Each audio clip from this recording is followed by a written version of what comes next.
Minu nimi on Aleksandra ja mulle meeldib muusika. Eelmine aasta kirjutasime ühe räpiloo pealkirjaga Tulekahju tagahoovis. Minu laul räägib kliimamuutusest ja ökoloogilisest jalajäljest, mida suurkorporatsioonid põhjustavad.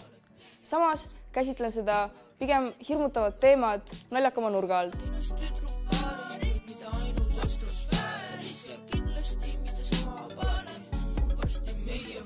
Mainin oma loos, et meie tagahoov põleb. Mulle tundub, et siin hakkab tõesti palavaks minema.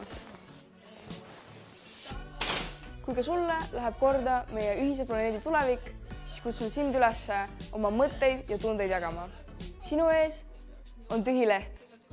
Täida see oma mõtete ja tunnetega kliimamuutuse või rändeteemadel.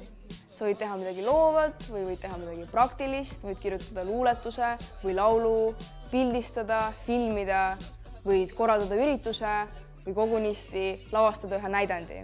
Saada oma töö Mondo noortekonkursile. Kogu vajaliku info osalemise kohta leiad siit video juurest.